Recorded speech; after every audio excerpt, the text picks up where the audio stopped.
নমস্কাৰ স্বাগতম জনাইছো আপুনি চাই আছে নিউজ 18 অসম নৰ্থ ইষ্টৰ প্ৰথম সংবাদ মই জয়ন্ত মাধৱ গোস্বামী আজি অসম বিধানসভাৰ প্ৰথম পৰ্যায়ৰ নিৰ্বাচনৰ মনোনয়ন পত্ৰ দাখিলৰ অন্তিম দিন আজি গৃহ সমষ্টি মাজুলীৰ বাবে মনোনয়ন পত্ৰ দাখিল কৰিব মুখ্যমন্ত্ৰী সৰ্বানন্দ সোণোৱালে সমৰ্থকৰ বিশাল সমদলেৰে মাজুলীৰ উপায়ুক্তৰ কাৰ্যালয়ত মনোনয়ন দিব মুখ্যমন্ত্ৰী সোণোৱালে 2016 চনৰ নিৰ্বাচনত মুঠ ৪৯,৬০২টা ভোট লাভ কৰি মাজুলীত বিজয়ৰ হাঁহি মাৰিছিল সোণোৱালে ইয়াৰ বিপৰীতে সোণোৱালৰ প্ৰতিদ্বন্দ্বী কংগ্ৰেছৰ ৰাজীৱ লোচন পেগুৱে লাভ কৰিছিল ৩০,৬৭৯টা ভোট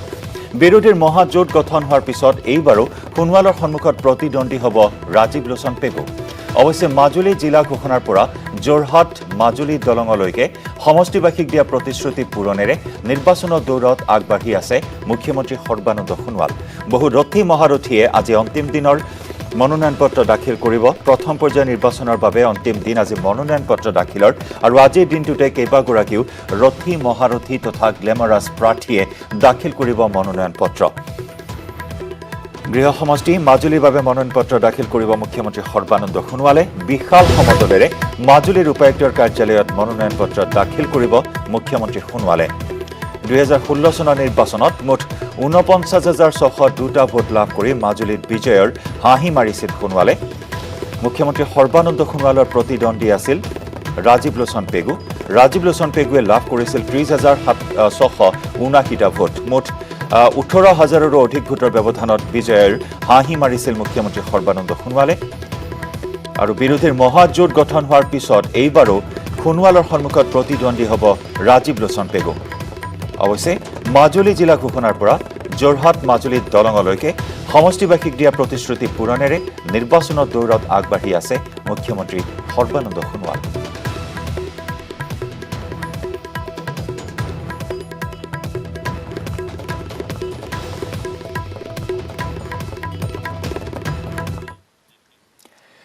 আৰু ইফালে আজি বটদ্ৰৱা সমষ্টিৰ বাবে মনোনয়ন দাখিল কৰিব বিধায়িকা আঙুৰলতা ডেকাই নগাঁও জিলা উপায়ুক্তৰ কাৰ্যালয়ত মনোনয়ন দাখিল কৰিব আঙুৰলতাই বটদ্ৰৱাৰ বাসগৃহৰ পৰা সমৰ্থকৰ বিশাল সমদলেৰে ঢোলে ডগৰে নগাঁৱলৈ ৰাওনা হ'ব আঙুৰলতা ডেকা 2016 চনত প্ৰথমবাৰৰ বাবে বিধানসভা নিৰ্বাচনত অৱতীৰ্ণ হৈ বিজয়ৰ হাঁহি মাৰিবলৈ সক্ষম হৈছিল জনপ্ৰিয় অভিনেত্ৰী আঙুৰলতা ডেকাই অভিনেত্ৰীৰ পৰা বিধায়িকালৈ এই যাত্ৰা আঙুৰলতা ডেকাৰ আজি পুনৰবাৰ তেওঁ নিৰ্বাচনত অৱতীৰ্ণ হ'বৰ বাবে মনোনয়ন পত্ৰ দাখিল কৰিব প্ৰথম পৰ্যায়ৰ নিৰ্বাচন অনুষ্ঠিত হ'ব বটদ্ৰৱা সমষ্টিটো আৰু বটদ্ৰৱা সমষ্টিৰ পৰা পুনৰ এবাৰ বিজেপিৰ দলীয় টিকট লাভ কৰি নিৰ্বাচনত অৱতীৰ্ণ হ'বলৈ ওলাইছে আঙুৰলতা ডেকাই আৰু আজি বটদ্ৰৱা সমষ্টিৰ বাবে মনোনয়ন দাখিল কৰিব বিধায়িকা আঙুৰলতা ডেকাই নগাঁও জিলা উপায়ুক্তৰ কাৰ্যালয়ত মনোনয়ন দাখিল কৰিব আঙুৰলতাই বটদ্ৰৱাৰ বাসগৃহৰ পৰা সমৰ্থকৰ বিশাল সমদলেৰে ঢোলে ডগৰে নগাঁৱলৈ ৰাওনা হ'ব আঙুৰলতা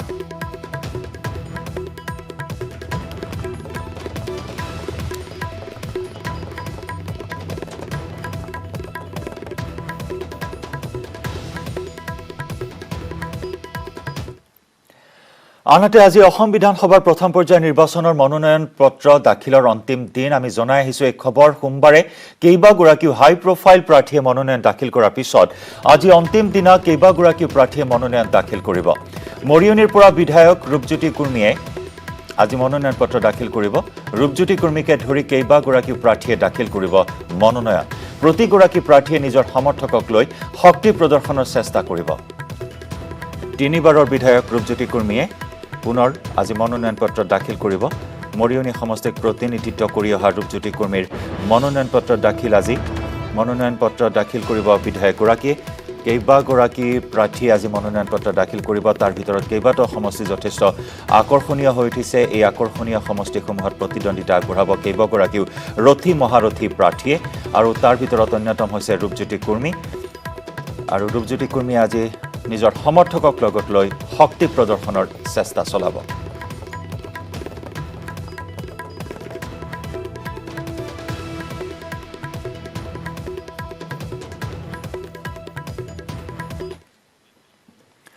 আৰু অসমৰ ৰাজনীতিৰ আন এক গুৰুত্বপূৰ্ণ খবৰ প্ৰাক্তন মুখ্যমন্ত্ৰী প্ৰফুল্ল কুমাৰ মহন্তই নেখেলে 2021 চনৰ বিধানসভা নিৰ্বাচন দলৰ উপেক্ষাৰ বাবে নিৰ্বাচন নেখেলাৰ সিদ্ধান্ত গ্ৰহণ কৰা হৈছে এই বিষয়ে সদৰি কৰিলে প্ৰফুল্ল কুমাৰ মহন্তৰ পত্নী জয়শ্ৰী গোস্বামী মহন্তই অগপ নেতৃত্বৰ বিৰুদ্ধে ক্ষোভ প্ৰকাশ কৰিলে জয়শ্ৰী গোস্বামী মহন্তই মহন্ত পৰিয়ালে শীঘ্ৰেই এৰিব বিধায়ক আৱাস চৰকাৰী আৱাস এৰি খাৰঘুলিৰ বাসগৃহত থাকিব মহন্তৰ পৰিয়াল প্ৰফুল্ল কুমাৰ মহন্তই নেখেলে 2021 বিধানসভা নিৰ্বাচন দলৰ উপেক্ষাৰ বাবে নিৰ্বাচন নেখেলাৰ সিদ্ধান্ত এই বিষয়ে সদৰি কৰিলে প্ৰফুল্ল কুমাৰ মহন্তৰ পত্নীয়ে অগপ নেতৃত্বৰ বিৰুদ্ধে ক্ষোভ প্ৰকাশ কৰিলে জয়শ্ৰী গোস্বামী মহন্তই মহন্ত পৰিয়ালে শীঘ্ৰেই বিধায়ক আৱাস এৰিব আৰু চৰকাৰী আৱাস এৰি খাৰঘুলিৰ বাসগৃহত থাকিব মহন্ত পৰিয়াল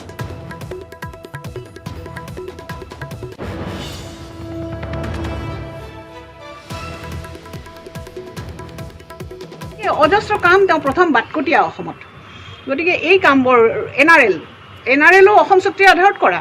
এনআৰএলখন সিদিনা আজি কেইদিনমানৰ আগতে বিক্ৰী কৰিলে তৈল ক্ষেত্ৰৰ কাৰণে ইমান যুঁজিলে অসম আন্দোলনত অসমৰ ছাত্ৰসকলে প্ৰফুল্ল মহন্তৰ নেতৃত্বত অসমৰ সৰ্বসাধাৰণ ৰাইজে কিন্তু সেই তৈল ক্ষেত্ৰবিলাক এটা এটাকৈ বিক্ৰী কৰি দিছে আজি জাগিৰোডৰ পেপাৰ মিল এই চৰকাৰে বিক্ৰী কৰি দিলে এয়াৰপৰ্টখন বিক্ৰী কৰি দিলে লোকপ্ৰিয় গোপীনাথ বৰদলৈৰ নামটো নুমাই গ'ল এতিয়া এই যে অসমৰ জাতীয় সত্তা বিক্ৰী কৰি তেওঁলোক চলি আছে তাত হাত মিলাব প্ৰফুল্ল মহন্তই নোৱাৰে হাত মিলাব তাত হাত মিলাইছে এছামে আৰু তেওঁলোকে 3টা মন্ত্ৰীৰ কাৰণে হাত মিলাইছে কেইটামান চেয়াৰমেনৰ কাৰণে হাত মিলাইছে আৰু সেইকাৰণে তেওঁলোকে টিপাটো বেলেগত মাৰে কথাখিনি বেলেগ কেইটা এই প্ৰমাণ যে কি ধৰণৰ মানুহে আজি অসম গণ পৰিষদ দলটো চলাইছে আমি খুব লাজ পাইছোঁ খুব দুখিত হৈছোঁ আমি কেনেকৈ মুখ দেখুৱাম আমি শ্বহীদসকলৰ পৰিয়ালবিলাকক গতিকে তেওঁ কৈছে নিৰ্বাচন মই নেখেলোঁ কিন্তু অসমৰ ৰাইজৰ লগত মই থাকিম আৰু প্ৰফুল্ল কুমাৰ মহন্তৰ পত্নী জয়শ্ৰী গোস্বামী মহন্তই এনেদৰে তীব্ৰ বিশুদ্ধাৰ প্ৰকাশ কৰিছে দলীয় নেতৃত্বৰ বিৰুদ্ধে তীব্ৰ ক্ষোভ প্ৰকাশ কৰিছে অতুল বৰা নেতৃত্বাধীন অগপৰ বিৰুদ্ধে এনেদৰে তীব্ৰ অভিযোগ তেওঁ উত্থাপন কৰিছে কিয়নো অসমৰ জাতীয় সত্তাক বিক্ৰী কৰা বিজেপিৰ সৈতে হাত মিলাই 3টাকৈ মন্ত্ৰী পদৰ বাবে সকলো বিক্ৰী কৰিলে অগপ দলটোৱে আঞ্চলিকতাবাদৰ সত্তাক যেন জলাঞ্জলি দিলে এনেধৰণৰ কেতবোৰ অভিযোগ উত্থাপন কৰিছে অতুল বৰা নেতৃত্বাধীন অগপৰ বিৰুদ্ধে আৰু কাক কেতিয়াও সমৰ্থন নকৰে প্ৰফুল্ল কুমাৰ মহন্তই এই কথাই বাৰম্বাৰ স্পষ্ট কৰি আহিছে আৰু তাৰ বাবে হয়তো তেওঁ এবাৰ টিকটৰ পৰা বঞ্চিত হ'ল এইখিনি কথাও খোদ প্ৰফুল্ল কুমাৰ মহন্ত আৰু তেওঁৰ পত্নীয়ে সংবাদ মাধ্যমৰ সন্মুখত প্ৰকাশ কৰিছে আৰু দলীয় টিকটৰ পৰা বঞ্চিত কৰা হ'ল চৰমভাৱে অৱহেলা কৰা হ'ল চৰমভাৱে উপেক্ষা কৰা হ'ল চৰমভাৱে এলাগী কৰা হ'ল অগপৰ প্ৰতিষ্ঠাপক সভাপতিগৰাকীক আৰু যাৰ বাবে এইবাৰ নিৰ্বাচনত অৱতীৰ্ণ নোহোৱাৰ সিদ্ধান্ত গ্ৰহণ কৰিলে প্ৰফুল্ল কুমাৰ মহন্তই বৰহমপুৰ সমষ্টি 6বাৰকৈ বৰহমপুৰ সমষ্টিক প্ৰতিনিধিত্ব কৰিছে আৰু 1985 চনৰ পৰা 7বাৰকৈ তেওঁ বিধানসভালৈ নিৰ্বাচিত হৈ আহিছে দুবাৰকৈ অসমৰ মুখ্যমন্ত্ৰীৰ আসন সলনি কৰিছে প্ৰাক্তন মুখ্যমন্ত্ৰী প্ৰফুল্ল কুমাৰ মহন্তই কিন্তু এইগৰাকী নেতাক দলীয় টিকটৰ পৰা বঞ্চিত কৰা হ'ল এয়া এক চৰম দুৰ্ভাগ্যজনক বিষয় বুলি উল্লেখ কৰিছে প্ৰফুল্ল কুমাৰ মহন্ত আৰু তেওঁৰ পৰিয়ালে তেওঁৰ পত্নীয়ে আৰু যাৰ বাবে এতিয়া নিৰ্বাচনত অৱতীৰ্ণ নোহোৱাৰ সিদ্ধান্ত গ্ৰহণ কৰি বিধায়ক আৱাস এৰিবলৈ বৰ্তমান সাজু হৈছে এতিয়াৰে পৰা নতুন ঠিকনা হ'ব প্ৰফুল্ল কুমাৰ মহন্তৰ খাৰঘুলি সতীৰ্থ সাংবাদিক বলেন ভট্টাচাৰ্যৰ সৈতে আমি এই মুহূৰ্তত যোগাযোগ স্থাপন কৰিছোঁ পোনপটীয়া সম্প্ৰচাৰত বলেন চৰমভাৱে উপেক্ষা কৰা হ'ল দলটোৰ প্ৰতিষ্ঠাপক সভাপতিগৰাকীক 7বাৰকৈ একেৰাহে বিধানসভালৈ নিৰ্বাচিত হৈ আহিছিল তেওঁ কাক সমৰ্থন কৰা নাই তেওঁ কাক কোনোপধ্যে সমৰ্থন নকৰাৰ কথা তেওঁ বাৰে বাৰে স্পষ্ট কৰি আহিছে গতিকে তেনেস্থলত তেওঁ দলীয় টিকটৰ পৰা বঞ্চিত হোৱা বুলি অভিযোগ কৰি আহিছে আৰু অৱশেষত তেওঁ নিৰ্বাচনত অৱতীৰ্ণ নোহোৱাৰ সিদ্ধান্ত গ্ৰহণ কৰিলে বলেন চাওক ৰাজ্যৰ প্ৰথম আঞ্চলিক ৰাজনৈতিক দল অসম গণ পৰিষদৰ প্ৰতিষ্ঠাপক সভাপতি প্ৰফুল্ল কুমাৰ মহন্তৰ আচলতে গোটেই বিষয়টো টিকট বঞ্চিত একমাত্ৰ কাৰণেই নহয় আচলতে আঞ্চলিকতাবাদৰ ওপৰত নিষেধ কৰাৰ কাৰণে ভাৰতীয় জনতা পাৰ্টীৰ যি ধৰণৰ এয়া সিদ্ধান্ত প্ৰতিষ্ঠাপক সভাপতিগৰাকীক টিকট বঞ্চিত কৰিলে তাক লৈ তেখেত অধিকভাৱে এই মুহূৰ্তত ক্ষোভিত হৈছে আৰু যাৰ কাৰণেই তেখেতে শেষ সিদ্ধান্ত গ্ৰহণ কৰিবলৈ বাধ্য হৈছিল তেখেতে কোনো কাৰণত অইন ৰাজনৈতিক দলৰ পৰা তেখেতে নিৰ্বাচন নেখেলে অৰ্থাৎ তেখেতে যি ধৰণৰ ৰাজনৈতিক দলক সন্মান দিব লাগিছিল মিত্ৰজোঁট হিচাপে সেই মিত্ৰতাৰ কোনো ধৰণৰ সন্মান নাৰাখিলে আৰু তাৰ অৱশেষত তেখেতৰ সিদ্ধান্ত ইতিমধ্যে মুকলিমূৰীয়াকৈ তেখেতে ঘোষণা কৰিছে যে তেখেতৰ পৰিয়ালে যে তেখেতে আগন্তুক বিধানসভা নিৰ্বাচনত কোনো কাৰণত তেখেতসকলে নিৰ্বাচনত প্ৰতিদ্বন্দ্বিতা নকৰে এই কথাটো ইতিমধ্যে স্পষ্ট কৰা হৈছে আৰু বিশেষকৈ এই মুহূৰ্তত তেখেতৰ পত্নীয়ে উল্লেখ কৰিছিলে যে তেখেতে অসম আন্দোলনৰ সময়ছোৱাৰ পৰা নেতৃত্ব বহন কৰি আঞ্চলিকতাবাদক কি ধৰণৰ ধ্বজা উৰুৱাইছিল কি ধৰণৰ আচলতে তেখেতে কাম কৰিছিল এই গোটেই বিষয়টো ইতিমধ্যে কোৱা হৈছে আৰু তাৰ পিছতো কিন্তু যি ধৰণৰ মিত্ৰতা পক্ষত ৰাখি মাত্ৰ এই মুহূৰ্তৰ অসম গণ পৰিষদৰ সভাপতি কাৰ্যকৰী সভাপতিকে ধৰি মাথোন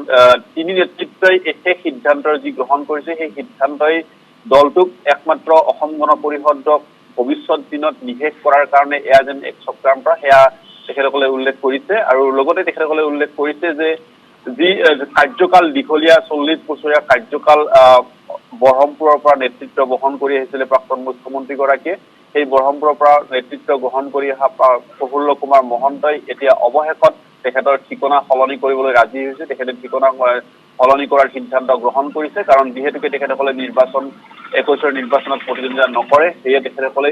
বিধায়ক আৱাস চৰকাৰী বিধায়ক আৱাস এৰিব আৰু এৰি তেখেতসকলৰ নতুন ঠিকনা খাৰঘুলিলৈ উভতি অহাৰ কথা যোৱাকালি অতি আৱেগিকভাৱে এই কথা প্ৰকাশ কৰিছে কাৰণ সুদীৰ্ঘ 40 বছৰীয়া যাত্ৰা আৰু সেই 40 বছৰীয়া যাত্ৰাৰ অন্তত ৰাইজে ভাবিছিলে বা জনতাই ইতিমধ্যে বিভিন্ন স্থানৰ অগপ জিলা সমিতিসমূহৰ তৰফৰ পৰাও কোৱা হৈছিলে যে তেখেতক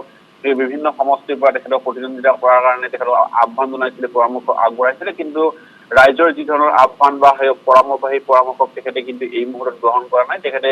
শাৰীৰিক অসুস্থতাৰ কাৰণৰ দেখুৱাই দি এই মুহূৰ্তত নিৰ্বাচনত প্ৰতিদ্বন্দ্বিতা নকৰাৰ কথা আনুষ্ঠানিকভাৱে ঘোষণা কৰিছে আৰু সেয়াই তেখেতে কাৰ্যৰত কৰিম বুলি তেখেতসকলে সেই সিদ্ধান্ত গ্ৰহণ কৰিছে কাৰণ ইয়াৰ পূৰ্বে বহুখিনি ইতিমধ্যেই চৰ্চা লাভ কৰিছিলে আৰু সেই বিষয়সমূহৰ ভিতৰত আছিলে অন্যতম যে তেখেতে কংগ্ৰেছ মহাজোঁট বন্ধনৰ বাহিৰত থাকি আচলতে নিৰ্বাচন খেলিব কংগ্ৰেছে সহায় প্ৰদান কৰিব আৰু আন কাৰণে এই মুহূৰ্তলৈকে যদিও বা দ্বিতীয় পৰ্যায়ৰ বৰহমপুৰ সমষ্টি থাকিব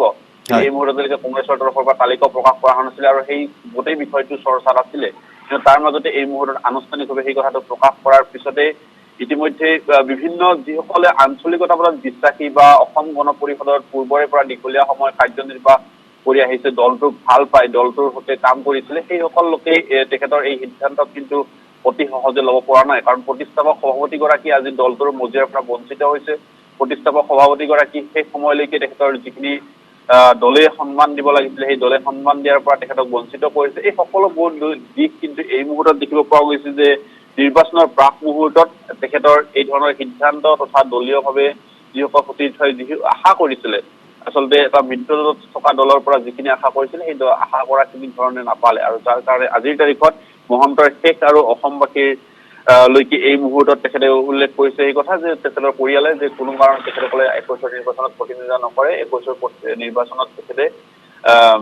মাথোন অসমৰ ৰাইজৰ হকে থাকিব অগপৰ হকে থাকিব কিন্তু তেখেতে নিৰ্বাচনত প্ৰতিদ্বন্দ্বিতা নকৰাৰ কথা স্পষ্ট কৰিছে নিশ্চয় কেইবাটাও বিষয় কেইবাটাও কাৰক তাৰ ভিতৰত অন্যতম কাৰক হৈছে বলেন দলীয় উপেক্ষা দলৰ পৰা চৰমভাৱে তেওঁক উপেক্ষা কৰা হ'ল এলাগি কৰা হ'ল প্ৰকৃতাৰ্থত আৰু যাৰ বাবে এনে সিদ্ধান্ত গ্ৰহণ কৰিলে নিজৰ স্থিতিত অটল থাকিলে অগপ দলত থাকি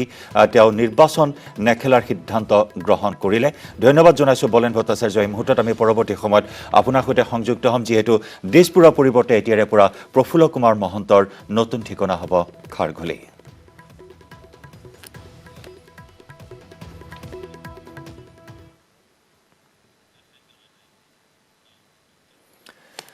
আৰু মিত্ৰতাৰ ধৰ্ম পালন নকৰাৰ বাবেহে টিকটৰ পৰা বঞ্চিত হৈছে প্ৰফুল্ল কুমাৰ মহন্ত এই মন্তব্য অগপ নেতা কমলাকান্ত কলিতাৰ প্ৰফুল্ল কুমাৰ মহন্তই অকলে অগপত দল প্ৰতিষ্ঠা কৰা নাছিল বুলি মন্তব্য কলিতাৰ আমি বঞ্চিত হ'ব লগা হৈছে আমাৰ নিশ্চয় আমাৰ আক্ষেপ আছে কিন্তু এইটো নহয় যে তেওঁ ইচ্ছাকৃত বঞ্চিত কৰা হৈছে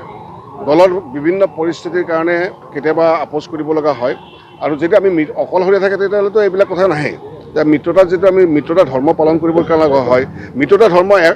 একপক্ষীয়ভাৱে নহয় দুইপক্ষীয়ভাৱে মিত্ৰতা ধৰ্ম পালন কৰিব লাগে মহন্তই অকলে দলটো প্ৰতিষ্ঠা কৰা নাই এই কথাটো অসমৰ জনসাধাৰণে প্ৰতিষ্ঠা কৰিছে অসমৰ ৰাইজে প্ৰতিষ্ঠা কৰিছে তেওঁ প্ৰতিষ্ঠাপক সভাপতি বুলিহে ক'ব পাৰে কিন্তু দলটো মহন্ত ডাঙৰীয়াই দলটো প্ৰতিষ্ঠা কৰা বুলি ক'লে শুদ্ধ নহয় পৰৱৰ্তী খবৰ মহাসংকটত মন্ত্ৰী চুমু ৰংহাং বিজেপিৰ টিকট বঞ্চিত হৈ কংগ্ৰেছত যোগদানৰ পিছতো লগ এৰা নাই সমস্যাই চুমু ৰংহাঙৰ প্ৰাৰ্থিত্বক লৈ এতিয়া কংগ্ৰেছত বিদ্ৰোহ আৰম্ভ হৈছে ডিফুত চুমু ৰংহাং কংগ্ৰেছৰ প্ৰাৰ্থী হ'লে কংগ্ৰেছৰ তৃণমূল কৰ্মীয়ে সহযোগ নকৰাৰ মুকলি ঘোষণা কৰিছে বকলিয়াঘাটৰ লাংচুমেপি ব্লক কংগ্ৰেছৰ অধীনস্থ 4টা মণ্ডল কংগ্ৰেছ কমিটিয়ে নকৰে সহযোগ ফুলনি লাংহিন লাংফেৰ আৰু সিংহাসন মণ্ডল কংগ্ৰেছ কমিটিয়ে নকৰে সহযোগ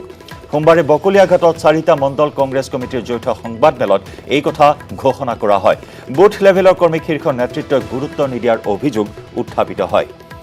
মহাসংকটত মন্ত্ৰী চুমু ৰংহাং বিজেপিৰ পৰা দলীয় টিকট লাভ নকৰি অৱশেষত কংগ্ৰেছত যোগদান কৰি কংগ্ৰেছৰ পৰা টিকট লাভ কৰে চুমু ৰংহাঙে আৰু চুমু ৰংহাঙৰ প্ৰাৰ্থিত্বক লৈ এতিয়া মুকলি বিদ্ৰোহ আৰম্ভ হৈছে কংগ্ৰেছৰ ভিতৰচৰাত শাসক বিৰোধী উভয় পক্ষতে এতিয়া মুকলি বিদ্ৰোহ অব্যাহত আছে আৰু চুমু ৰংহাঙৰ প্ৰাৰ্থিত্বক লৈও কংগ্ৰেছৰ ভিতৰচৰাত অব্যাহত আছে মুকলি বিদ্ৰোহ ডিফুত চুমু ৰংহাঙৰ কংগ্ৰেছৰ প্ৰাৰ্থী হলে কংগ্ৰেছৰ তৃণমূল কৰ্মীয়ে সহযোগ নকৰাৰ মুকলি ঘোষণা কৰিছে বকলিয়াঘাটৰ লাংচমেপি ব্লক কংগ্ৰেছৰ অধীনস্থ 4টা মণ্ডল কংগ্ৰেছ কমিটিয়ে নকৰে সহযোগ ফুলনি লাংহিন লাংফেৰ আৰু সিংহাসন মণ্ডল কংগ্ৰেছ কমিটিয়ে সহযোগ নকৰাৰ কথা ঘোষণা কৰিছে সোমবাৰে বকলিয়াঘাটত 4টা মণ্ডল কংগ্ৰেছ কমিটিৰ যৌথ সংবাদমেলত ঘোষণা কৰা হয় এই কথা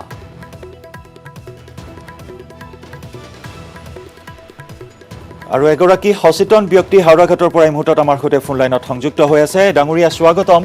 চুমু ৰংহাঙৰ প্ৰাৰ্থিত্বক লৈ কংগ্ৰেছত মুকলি বিদ্ৰোহ মুকলি সংঘাত এই মুহূৰ্তত তুংগত উঠা পৰিলক্ষিত হৈছে কি জনাব আপুনি হয় চৰকাৰৰ যি পাৰ্বত্য এলেকা উন্নয়ন মন্ত্ৰী চুমু ৰংহাং তেখেতৰ পাখি কটা যোৱাৰ পিছত তেখেতে যেতিয়া বিজেপিত টিকেট বঞ্চিত হ'ল টিকেট বঞ্চিত হৈয়ে তেওঁ তাৎক্ষণিকভাৱে কংগ্ৰেছত যোগদান কৰে আৰু কংগ্ৰেছত যোগদান কৰাৰ পিছতেই সম্ভৱতঃ যি ৰাজনৈতিক ভূৰক্ষা মহলে যি খবৰ মানে পাইছে যে চুমু ৰংহাঙে ডিফুত কংগ্ৰেছ প্ৰাৰ্থী হিচাপে এইবাৰ নিৰ্বাচনত প্ৰতিদ্বন্দ্বিতা কৰিব এই খবৰ এই মুহূৰ্তত পাহাৰৰ যি ৰাজনীতি পাহাৰৰ ৰাজনীতিত বিয়পি পৰিছে বিভিন্ন সংবাদ মাধ্যম যোগে এই বাতৰি বিয়পি পৰাৰ পিছত সম্প্ৰতি চুমু ৰংহাঙৰ যি গৃহ চহৰ আছে বকলিয়াঘাট সেই বকলিয়াঘাটৰ কংগ্ৰেছ কৰ্মীসকলৰ মাজত বিদ্ৰোহৰ উকমুকনি ঘটিছে সোমবাৰে বকলিয়াঘাটৰ যি লাংচমেপি ব্লক কংগ্ৰেছৰ কাৰ্যালয় আছে তাত 4টা মণ্ডল সমিতিৰ এখন যৌথ সংবাদমেল হৈছিল আৰু এই যৌথ সংবাদমেলত চুমু ৰংহাঙে যদি কংগ্ৰেছৰ প্ৰাৰ্থিত্ব লাভ কৰে তেন্তে 4টা মণ্ডল সমিতিয়ে চুমু ৰংহাঙক কোনো ধৰণৰ সহযোগ নকৰে বুলি স্পষ্ট ঘোষণা কৰিছে লাংচমেপি ব্লক কংগ্ৰেছৰ অধীনত 4টাকৈ মণ্ডল সমিতি আছে ফুলনি লাংহিন লাংফেৰ আৰু সিংহাসন মণ্ডল সমিতি এই মণ্ডল সমিতিকেইটাই চুমু ৰংহাঙক কোনো ধৰণৰ সহযোগ নকৰে বুলি স্পষ্টকৈ সোমবাৰৰ সংবাদমেলত ঘোষণা কৰিছে ইয়াৰ লগে লগে চুমু ৰংহাং যে এই ডিফু সমষ্টিত যদি এইবাৰ নিৰ্বাচনত প্ৰতিদ্বন্দ্বিতা কৰে তীব্ৰ প্ৰত্যাহ্বানৰ সন্মুখীন হোৱাটো এই মুহূৰ্তত প্ৰায় নিশ্চিত হৈ পৰিছে নিশ্চয় সন্মুখত সংকট আছে চুমু ৰংহাঙৰ যদিও তেওঁ দলীয় টিকট লাভ নকৰি বিজেপি ত্যাগ কৰি কংগ্ৰেছত যোগদান কৰিছে ইতিমধ্যে সেইখিনি কথা আমি জনাইছোঁ দৰ্শকসকলক আপুনিও আমাক জনাইছে যে 4টাকৈ মণ্ডল কংগ্ৰেছ কমিটিৰ যৌথ সংবাদমেলত এই কথা ঘোষণা কৰা হৈছে কিন্তু এই হুংকাৰ দিয়াৰ পিছত কংগ্ৰেছৰ শীৰ্ষ নেতৃত্বৰ কিবা সঁহাৰি পোৱা হৈছে নে নাই যিহেতু ইতিমধ্যে এক প্ৰকাৰ নিশ্চিত হৈছে চুমু ৰংহাঙৰ প্ৰাৰ্থিত্ব কংগ্ৰেছৰ পৰা বকলিয়াঘাটৰ যিসকল তৃণমূল পৰ্যায়ৰ কংগ্ৰেছ কৰ্মী আছে তেওঁলোকে মুকলিকৈ অভিযোগ কৰিছে এই সন্দৰ্ভত হয় কংগ্ৰেছৰ শীৰ্ষ নেতৃত্বই বিগত কিছুদিনৰ আগত যেতিয়া কাৰ্বি পাহাৰ ভ্ৰমণ কৰিছিল তাত স্পষ্টভাৱে বিশেষকৈ প্ৰদেশ কংগ্ৰেছৰ শীৰ্ষ নেতৃত্ব কেন্দ্ৰীয় নেতৃত্বই তৃণমূল কংগ্ৰেছক আশ্বস্ত কৰিছিল যে এইবাৰৰ নিৰ্বাচনত যদি কংগ্ৰেছে যিসকলক প্ৰাৰ্থিত্ব প্ৰদান কৰিব সেয়া সম্পূৰ্ণ বুথ লেভেল পৰ্যায়ৰ যিসকল তৃণমূল কৰ্মী আছে তেওঁলোকৰ মতামতৰ ওপৰত ভিত্তি কৰিহে টিকট প্ৰদান কৰিব কিন্তু ৰাজনৈতিক যি শেহতীয়া পৰিৱেশ সেই পৰিৱেশৰ ওপৰত ভিত্তি কৰি চুমু ৰংহাং বিজেপিৰ পৰা টিকট বঞ্চিত হৈ কংগ্ৰেছত যোগদান কৰাৰ পিছত এতিয়া প্ৰাৰ্থিত্ব দিবলৈ ওলোৱাত তৃণমূল কংগ্ৰেছীসকলে মুকলি অভিযোগ কৰিছে যে শীৰ্ষ নেতৃত্বই বুথ লেভেলৰ যি কংগ্ৰেছ কৰ্মী আছে তেওঁলোকক কোনো ধৰণৰ গুৰুত্ব দিয়া নাই আৰু এই কথাত তেওঁলোক ক্ষুণ্ণ হৈ চুমু ৰংহাঙক অনাগত দিনত কোনো ধৰণৰ সহযোগ কৰাৰ পৰা বিৰত থাকিব বুলি স্পষ্টকৈ সোমবাৰৰ সংবাদমেলত প্ৰকাশ কৰিছে ধন্যবাদ ডাঙৰীয়া ধন্যবাদ জ্ঞাপন কৰিছোঁ আপোনাক আৰু এনেদৰে মুকলি বিদ্ৰোহ অব্যাহত আছে এনেদৰে একাংশ ৰথী মহাৰথীয়ে মুহূৰ্তৰ ভিতৰতে শিবিৰ সলনি কৰিছে টিকট লাভৰ আশাত এটা দলেৰে আনটো দললৈকৈ টিকট লাভ কৰিছে আৰু তাৰ পিছতে আৰম্ভ হৈছে প্ৰত্যেকটো দলতেই মুকলি সংঘাত এতিয়া বিপদ সন্মুখত সংকট সন্মুখত চুমু ৰংহাঙৰ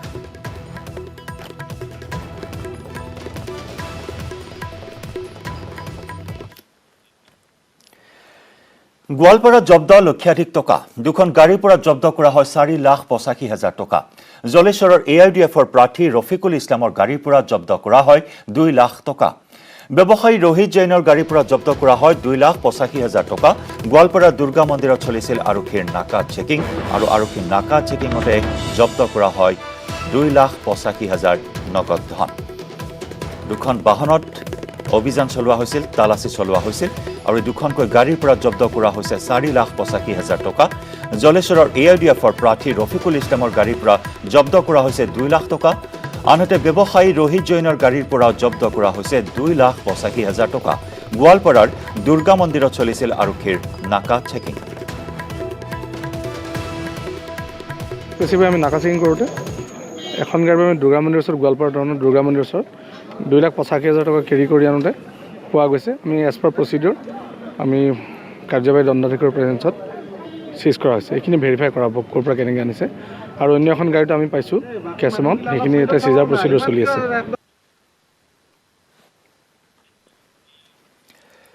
নিৰ্বাচনৰ প্ৰাক্ষণত পুনৰ অসমলৈ আহিব প্ৰধানমন্ত্ৰী নৰেন্দ্ৰ মোদী 20 মাৰ্চত অসমলৈ আহিব প্ৰধানমন্ত্ৰী মোদী চাবুৱাত প্ৰধানমন্ত্ৰী মোদীয়ে চলাব নিৰ্বাচনী প্ৰচাৰ অভিযান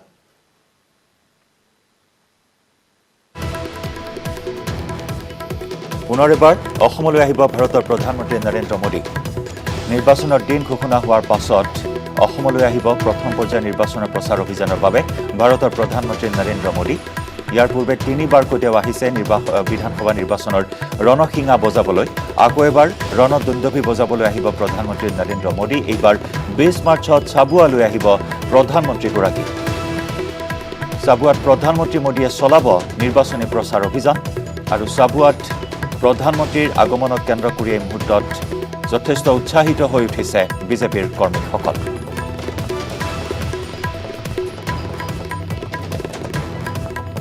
মাননীয় প্ৰধানমন্ত্ৰী নৰেন্দ্ৰ মোদী ডাঙৰীয়া অসমলৈ ইলেকশ্যন কেম্পেইনৰ কাৰণে উজনি অসমলৈ অহাৰ এটা তেখেতে প্ৰয়াস কৰিছে আমি চাবুৱাতে এইখন মিটিং পতাৰ এটা প্ৰয়াস কৰিছোঁ 20 তাৰিখৰ দিনা আমি সেই কথা চিন্তা চৰ্চা কৰিছোঁ এই ইলেকশ্যনৰ উদ্দেশ্যি তেখেতে যি ভাষণ প্ৰদান কৰিব নিশ্চয় তেখেতৰ এই ভ্ৰমণৰে উজনি অসমত আৰু ভাৰতীয় জনতা পাৰ্টিৰ সদস্যসকল আৰু উজনি অসমৰ ৰাইজে নিশ্চয় ইয়াৰ পৰা যথেষ্ট অনুপ্ৰেৰণা পাব আৰু সেই অনুপ্ৰেৰণাকে আগত ৰাখি আৰু 7 দিনৰ পাছত তেখেত অহাৰ 7 দিনৰ পাছত আমাৰ যি উজনি অসমত আমাৰ ইলেকশ্যন হ'ব সেই ইলেকশ্যনত যথেষ্ট প্ৰভাৱ পৰিব বুলি আমি চিন্তা চৰ্চা কৰি এই বিষয়লৈ আমি বৰ দৃঢ়তাৰে এখন আজি আলোচনা কৰিলোঁ বিপিএফৰ প্ৰথমখন প্ৰাৰ্থী তালিকা ঘোষণা বিপিএফৰ প্ৰথমখন প্ৰাৰ্থী তালিকা অৱশেষত বহু জল্পনা কল্পনাৰ অন্তত ঘোষণা কৰা হ'ল আৰু 12টা সমষ্টিতে বিপিএফে আগবঢ়াব প্ৰতিদ্বন্দ্বিতা আৰু এই তালিকা আমাৰ হাতত আহিছে এই মুহূৰ্তত আমি জনাম আপোনালোকক বিপিএফে ঘোষণা কৰা প্ৰথমখন প্ৰাৰ্থী তালিকা আৰু এই অনুসৰি আমি জনাইছো যে উদালগুৰিত ৰিহন দৈমাৰীয়ে লাভ কৰিছে প্ৰাৰ্থিত্ব ৰিহন দৈমাৰীত পুনৰ জনাইছো উদালগুৰিত ৰিহন দৈমাৰীৰ প্ৰাৰ্থিত্ব লাভ মাজবাটত চৰণ বড়োৰ প্ৰাৰ্থিত্ব কলাইগাঁৱত দুৰ্গা দাস বড়োৱে লাভ কৰিছে প্ৰাৰ্থিত্ব একে নিশাই কংগ্ৰেছৰ পৰা বিপিএফত যোগদান কৰি দুৰ্গা দাস বড়োৱে কলাইগাঁৱৰ পৰা লাভ কৰিছে প্ৰাৰ্থিত্ব মাজবাটত চৰণ বড়ো কলাইগাঁৱত দুৰ্গা দাস বড়োৰ খবৰ আমি জনালো পানেৰীত প্ৰাৰ্থিত্ব লাভ কৰিছে কৰুণাকান্ত স্বৰ্গীয়াৰীয়ে বিপিএফৰ কেন্দ্ৰীয় কাৰ্যালয়ত প্ৰাৰ্থী তালিকা ঘোষণা কৰে হাগ্ৰামা মহিলাৰীয়ে আনহাতে শাসকীয় মিত্ৰজোঁটৰ দল UPPLও অৱশেষত ঘোষণা কৰিলে প্ৰাৰ্থী তালিকা UPPLৰ 2টা সমষ্টিৰ প্ৰাৰ্থী তালিকা ঘোষণা কৰা হৈছে সেই অনুসৰি উদালগুৰিত গোবিন্দ চন্দ্ৰ বসুমতাৰীক দিয়া হৈছে প্ৰাৰ্থিত্ব আনহাতে 70 নম্বৰ মাজবাট সমষ্টিত ৰতেন্দ্ৰ দৈমাৰীক দিয়া হৈছে প্ৰাৰ্থিত্ব UPPLৰ কেন্দ্ৰীয় কাৰ্যকৰী সভাপতি ৰণগৌৰা নাৰ্জাৰীয়ে ঘোষণা কৰিলে দুজনীয়া প্ৰাৰ্থী তালিকা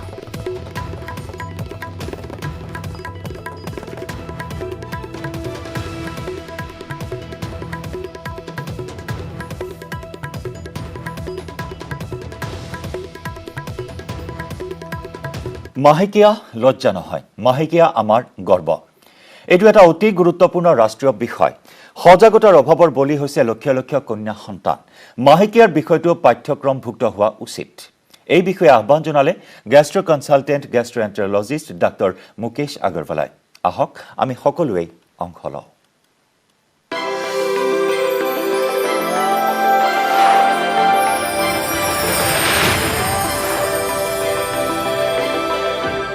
মাহেকীয়া প্ৰচেছটো যেটো আছে এটো নৰ্মাল প্ৰচেছ হয় বেসিক্যালি